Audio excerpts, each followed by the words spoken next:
Hey, what's up, everybody? Welcome back to XJW Diaries. My name is Justin. So, this is a video that I have wanted to do for a while, but I just kept pushing it off and pushing it off. Mostly because, you got to be careful recommending books to a group of people that literally just got out of a cult that was constantly telling them what to read. So, I'm sure the last thing you want to do is hear yet another man tell you what you should read. So let me just make it clear. I'm not telling you what to read. I'm just telling you what I read. Books that have helped me to recover from the Jehovah's Witnesses and really just improve my life overall. But if some of you do decide to check out some of these books, I really hope that they help you just as much, if not more, than they helped me. You know, the Watchtower did everything that they possibly could to strip us away of our power. But all of these books, in one way or another, they gave me that power back. So I'll give you my top 10 books that really helped me to recover from the Jehovah's Witnesses.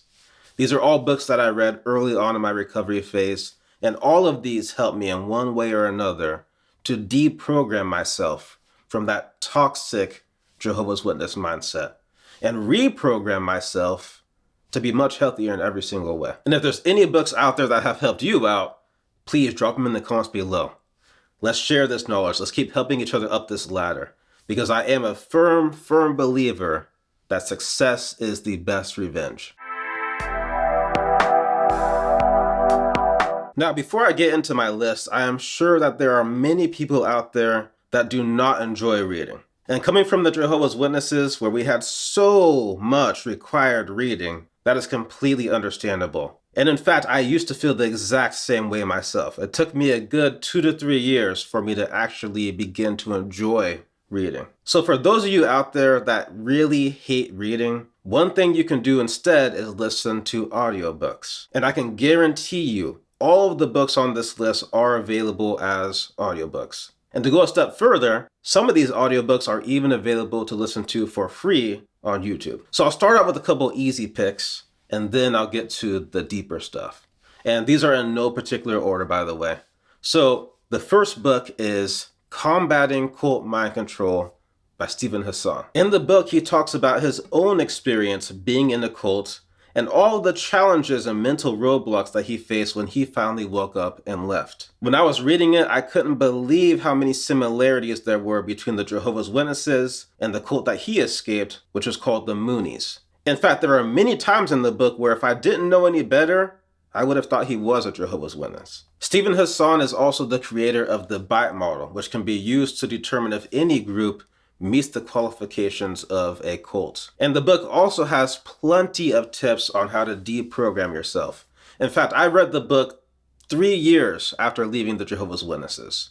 So it had been 3 years since I had been in a Kingdom Hall. And there were still things in this book that helped me to demolish mental roadblocks that I did not even know were there. The second book is Crisis of Conscience by former governing body member Ray France. Now, this is a book that definitely has a special place in the heart of a lot of XJWs, myself included. For me, this book was the final straw. This was the book that finally made me put into motion actually leaving the Jehovah's Witnesses. When I read this book, I had been PMO for about 7 months or so. And at that time, I was still really fighting it. I was still serving as a ministerial servant, so I was still very active at meetings and active out in service. And I would go through this seesaw motion. At times, I would just be done with the Jehovah's Witnesses, completely done. And then there would be other times when the seesaw would tip the other way. And during these times, I would be fighting. I would be wanting it so bad to be true. And looking back, that was because being a Jehovah's Witness was my comfort zone. That was my normal. That was all I knew. And I didn't want to leave that. I didn't want to have to go out into this unknown world that I was told was so scary, that I had no idea how to operate in. Because when you're a Jehovah's Witness, you're so isolated, it makes it hard for you to know how to operate outside of that community. And so I tried my best. I tried my hardest at that time, tried to force myself to believe that it was true. Try to force myself to believe that Jehovah will eventually fix this. By the time I finished reading Crisis of Conscience, that back and forth had stopped. Throughout the entire book, he breaks down the whole structure of how that organization is actually run and how decisions are actually made. There is no Holy Spirit here. There's just a bunch of egotistical men making decisions that will keep them in power and keep the organization looking good. The book shows on several occasions where the governing body made choices that hurt their followers, such as the Malawi versus Mexico case. Yet there was never any apology, just a unanimous decision to cover it up. The choices of the governing body caused countless deaths, divorces, and family splits as they flip-flopped over their policies and dug deeper into the personal lives of their members. So yeah, once you read Crisis of Conscience, there's no going back. You now see the game for what it really is. Your eyes have been completely open. You can't fool yourself anymore. So I mentioned those two books first because both of those books, they come highly recommended by a lot of ex-Jehovah's Witnesses. And they have helped a lot of ex-Jehovah's Witnesses, myself included. Both of those books are also very, very helpful to people that are just now waking up. And maybe they are still feeling a little bit conflicted, still on the fence, still not sure, should I stay or should I go? Well, if you're feeling conflicted, after you read these, I'm sure you'll know exactly where you want to be. But now, let's go a little deeper. So the next book is called Daring Greatly by Brene Brown. Now, without this book, honestly, this channel would probably not exist because this book is all about being vulnerable, being authentic, being open. You know, as Jehovah's Witnesses, we could not do that. We had to suppress ourselves in a lot of ways. Jehovah's Witnesses talk about living the best life ever. And so every time you're around other Jehovah's Witnesses, you have to put on that mask that you are living the best life ever. And so we didn't really open up to each other because we were constantly having to hide things from each other, having to put ourselves under all these layers to put on this appearance that we are the perfect Jehovah's Witness. But after you leave the Jehovah's Witnesses, even years after, it can be hard to break that habit of suppressing yourself, of cutting yourself off, of not being vulnerable, not being authentic, just being very generic version of yourself so as to not upset anything. But this book helps to break that habit of suppression. And it explains why it was so toxic for us to live like that in the first place. It's funny, with a lot of these books, I really got to realize on a deeper level just how toxic nearly every aspect of Jehovah's Witness culture really is. This book also gave some great tips that really helped me to become more authentic, not only with others, but also with myself. Now, the next book is called The Four Agreements by Don Miguel Ruiz. And this book is based off of wisdom from an indigenous culture down in Mexico. And you could say that it has some spiritual undertones, but that's not at all what this book is about. And the only reason I bring that up is just because I know that some people are more sensitive than others. But really, what this book is actually about is building emotional intelligence and building awareness. After I read this book, the way I saw others and the way I saw myself completely changed. As Jehovah's Witnesses, we were trained to be very judgmental, very critical of ourselves and others. For me, this book corrected that. I had much more compassion and patience for others and for myself. This book was also the first step in teaching me healthy self-love, something that we were not taught as Jehovah's Witnesses. You know, when you're first leaving the Jehovah's Witnesses, for some people, it can be kind of daunting to all of a sudden not have this leader that's controlling every aspect of your life. And it can be so daunting for some people, so confusing, so disorienting that some people actually go back to the Jehovah's Witnesses because they just don't know what to do with themselves if they don't have that structure. But for me, after I read this book, I was fully ready to take the controls of my life. I had more faith in myself, more trust in myself, more love for myself than I ever could have had as a Jehovah's Witness. Another thing that this book gave me is a healthy way of interacting with people. Because I'll just say it. The way that Jehovah's Witnesses interact with each other is just plain toxic. It was so suppressive. It was so judgmental. We overstepped each other's boundaries constantly. It was just plain toxic. You have to unlearn that. You can't just come out into this world carrying that Jehovah's Witness mindset, It's not going to get you very far. It's not going to make you very many friends. So after reading this book, gaining that much needed emotional intelligence, I was now ready to go out into the world and present myself the way that I would like to present myself. Now, there's much more I could say about this book. And in fact, if these books were rated, this might be number one. This book helped me out in so many ways, but I'll move on to the next one. So the next book is something a little bit different than the others, but it's equally important.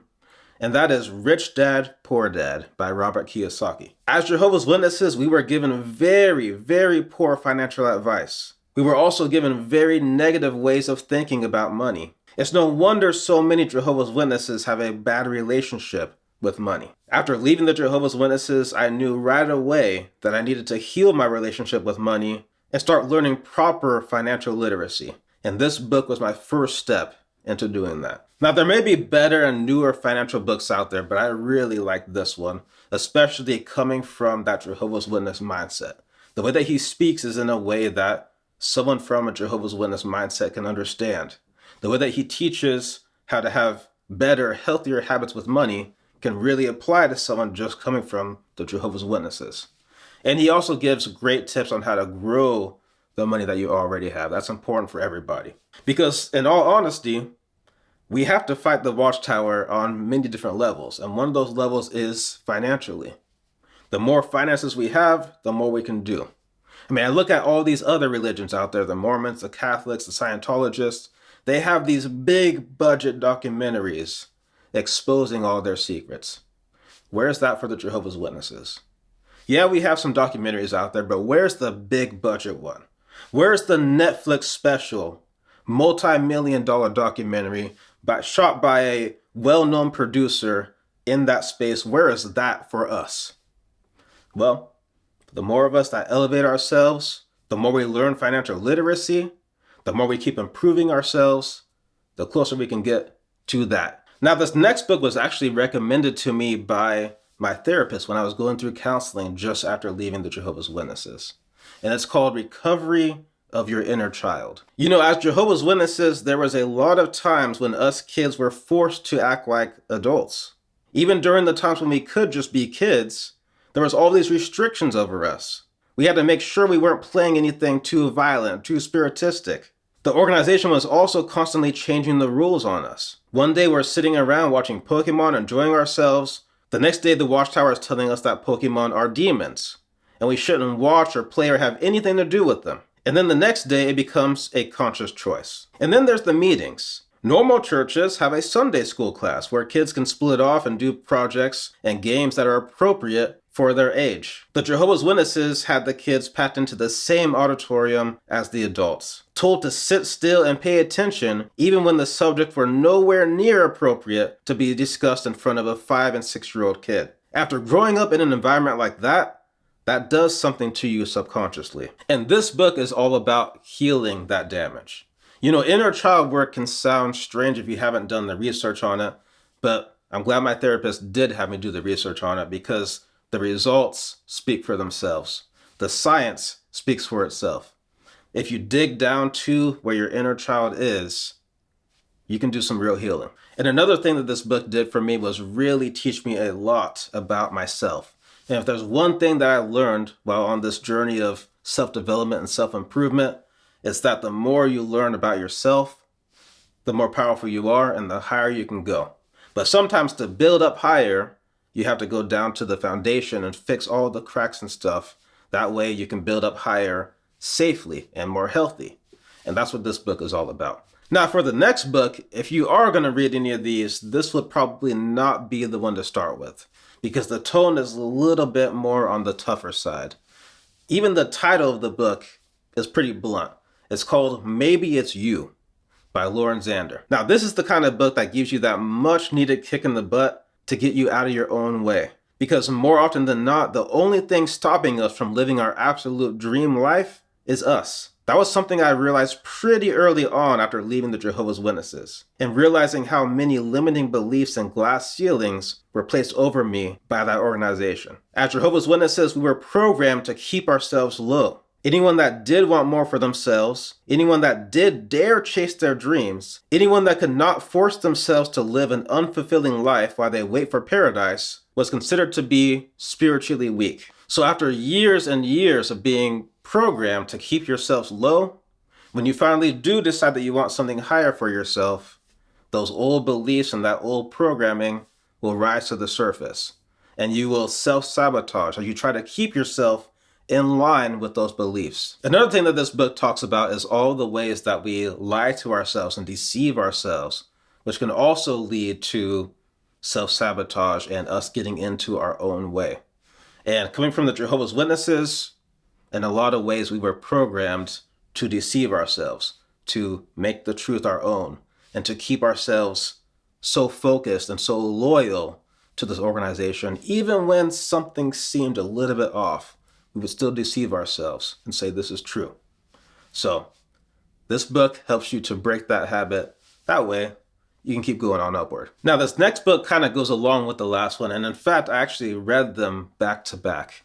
This one is called Stop Self-Sabotage by Dr. Judy Ho. The tone of this book is definitely lighter than Maybe It's You, but the information is equally as powerful. The author of this book gives the perspective from her background in neuroscience, while the other book gives the perspective of a life coach / psychologist background. So reading both of these gave me all sorts of great tools to help me to stop getting in my own way. Because let's face it, if you try to go on with your life while still carrying around that Jehovah's Witness mindset, you're probably not going to get very far. Now, both of these books really showed me how the mind works and how our habits really impact our life. You know, all of us in some way or another, we kind of have this autopilot mode. And the actions that you do while you're on your autopilot mode were developed, well, during your developmental years. So for those of us that spent our developmental years in the Jehovah's Witnesses, it's only inevitable that we will leave with some of that cult mindset and those cult habits still intact. So this book really helped me to cut all that stuff out. So this next book is a little bit more on the lighter tone, but the information is equally as powerful. The way that she writes, it almost feels like a good friend speaking to you. The book is called You Are a Badass, and it's definitely one of my favorites. After years of being called a sinner, constantly being reminded about how imperfect we are, constantly being told that as hard as we try, we won't be truly good enough until the new system. After years of being in an environment that encouraged us to continually seek external approval and continually compare ourselves to others, it feels really nice to read something that reminds you of your badassness. At the core, this book is all about helping you to reach new heights and reminding you of the gifts and power that you already have. It's all about taking your power back, because if you don't take it back, other people will be more than happy to use it for you and against you. I'm sure we've seen that already. So now, last but not least, book number 10. Now, this is definitely a book for people out there that want something very, very, very deep. So if you're ready for it, the book is called Breaking the Habit of Being Yourself by Dr. Joe Dispenza. In this book, he uses the latest findings on neuroscience, neuroplasticity, and quantum physics to show you that you can quite literally reprogram yourself. And after leaving the Jehovah's Witnesses, where the first thing I needed to do was to deprogram myself from all that toxic Jehovah's Witness garbage, this book was a very, very powerful tool in my tool belt. So those were the top 10 books that really helped me to recover from the Jehovah's Witnesses. And in many ways, even now, years after reading them, continue to improve my life. And a lot of these books really concentrate on emotional health and mental health, if you haven't noticed. And that's because as Jehovah's Witnesses, we were in a very, very emotionally and mentally toxic environment. And in fact, a lot of the people that we were told to look up to, the elders, the pioneers, even the governing body members, if you really look at them, especially after taking in this better information from trained psychologists, when you really look at these people, you can really see how emotionally unhealthy, emotionally toxic many of them were. And yet we were told to idolize them in many ways. Another reason that I mentioned these books specifically is because a lot of Jehovah's Witnesses become ex-Jehovah's Witnesses and they leave the organization with some amount of PTSD. Now, we hear a lot about PTSD with cult survivors, but one thing we don't hear about is something called PTG. That's post-traumatic growth. You see, because you've gone through this experience of leaving the Jehovah's Witnesses, because you've gone through all that trauma, because you have broken yourself down, you can now also break through. But you need proper information to help you to break through. So once again, if there's any books out there that have helped you out, please drop them in the comments below. Let us know. Let's keep sharing this information around and all of us keep moving up. And with all that being said, thank you so much for your time. Thank you for watching. Hopefully this video has helped you out in some way, and I have more on the way. Take care of yourselves. Take it easy. Peace.